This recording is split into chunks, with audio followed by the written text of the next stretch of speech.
Even as an official warning was being made about the risk of COVID to pregnant women, we were standing in an intensive care unit. This is Addenbrooke's hospital in Cambridge. They've seen those women, their babies born while they were sedated and ventilated, those babies premature. Today there was a mix of patients, vaccinated, unvaccinated, old, younger, some with underlying conditions, some not. We're seeing patients that, despite being vaccinated, despite all the treatments that we have available, are still unfortunately ending up on intensive care. And at the moment 10 to 20% of our intensive care beds are still taken up with COVID patients. We've continuously got 6, 7, 8, 9, 10 patients, that's a sort of considerable number of our intensive care beds just constantly taken up with COVID. There may be fewer patients, but they are still sick, on ventilators, sedated or awake and scared. And then there is the new mutation, Omicron. The staff are exhausted. They do an amazing job, but they've been doing this now for nearly 2 years. And the overriding impression I'm left with today is that they are anxious because they can see what's coming down the line. They can see what's happening with Omicron as it surges through the community. Omicron is on everyone's minds. The National Health Service in England is already running hot. The weekly winter figures show that 94.3% of general and acute beds were occupied last week. Staff sickness and self-isolation is putting further pressure on the system. We know, obviously, this new variant is so contagious, and as much as we can do not to spread it, that's just great to try and help us. Are you worried about the next couple of weeks? Yeah, very much so. Yeah. Because we obviously know what it was like. We're going into this with our eyes wide open. To know that obviously if the levels go up in the community, we know that a few weeks later that starts to equate to some hospital admissions, and then very soon after that, critical care admissions. COVID-19 case rates for London and Eastern England have risen to their highest level since early January. Omicron now the dominant variant in the capital. I think what we will see with this, and I think we're seeing it in South Africa, is that the upswing will be incredibly fast, even if people are taking more cautious actions as they are. That will help slow it down, but it's still going to be very fast. It'll probably therefore peak really quite fast. My anticipation is it may then come down faster than previous peaks, but I wouldn't want to say that for sure. I'm just saying that is a possibility. A ramped-up booster programme, and today the decision from the Joint Committee on Vaccination and Immunisation, the JCVI, that pregnant women should be regarded as a clinical risk group and be given vaccines quickly, a decision some say should have been made far earlier. On the COVID ward we met Andrew Lingham. He's 53, fit and healthy, double vaccinated. His booster was booked, but he fell ill. I'm feeling exhausted. Absolutely breathless the whole time. I'm having to rely on this oxygen mask to help me breathe. I can't walk more than perhaps 5 or 10 steps and I'm really out of breath. I would advise everybody to get boosted, vaccinated as soon as they can, because this thing is it's a dangerous disease. I've had the doctor say to me, you're lucky you've been double boosted because you could well have ended up dead from this. Mr. Lingham did not have Omicron as far as he knows, and the official figures show there are just 15 people currently in hospitals in the UK with the variant. None officially confirmed at Addenbrooke's, but even by tomorrow, they say, that may change.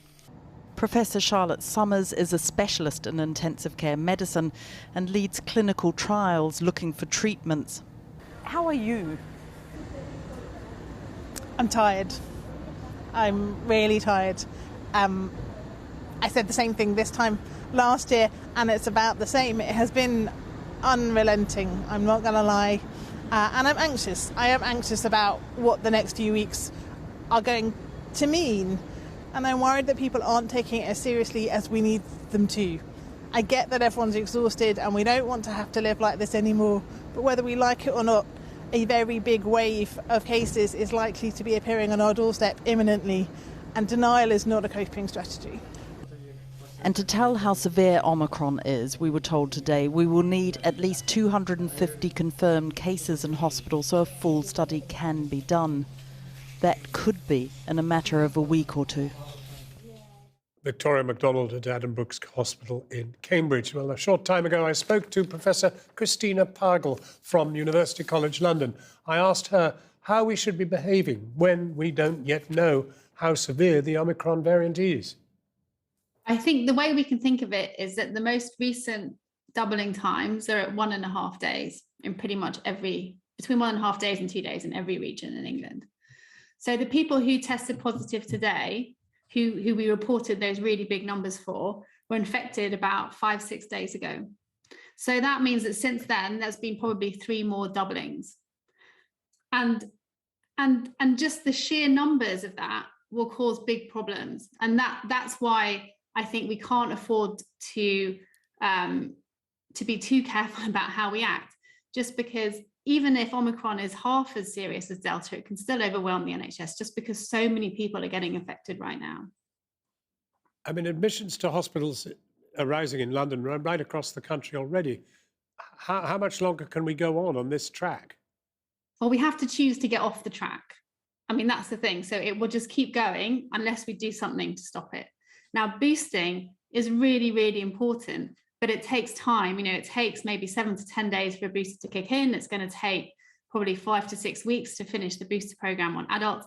Children can't be boosted, and we still have too many unvaccinated people, particularly in London, where 30% of the population isn't vaccinated at all. So we have to do things to get cases down, as well as reaching out with vaccinations.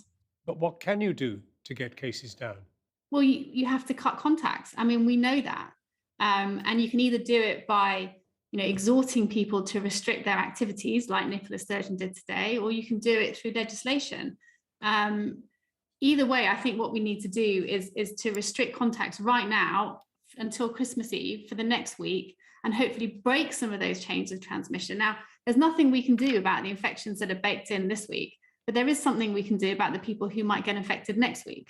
And then hopefully we can mix over Christmas, have a family Christmas, and then reassess where we are. And we'll know much more then about hospitalizations. As you say, they're increasing in London right now. We will know by next week quite how serious Omicron is in terms of admissions to hospital. But in the meantime, at this very moment, do we have therefore to tell people this isn't a lockdown, but actually you just cannot meet with other people? That's what I think. I think we have to go back to no household mixing. And I think the government does have to step in and to support all of the businesses that will be massively affected by that. We can't deny that has negative consequences. Unfortunately, we're in a situation where every day you wait, things get materially worse. So we just have to do something. I mean, the difficulty is that at the moment, nothing has been said by government, and nothing will happen unless government does say something. Therefore, they are under enormous pressure tonight to say something, and more or less along the lines you've spelt out, right? Well, I think so. I mean, I think the problem is that the vote this week makes it very difficult for the government to say something. They lost so many of their own MPs in the vote, but that's the right thing to do, and it remains the right thing to do. And so I think they should do it, yeah.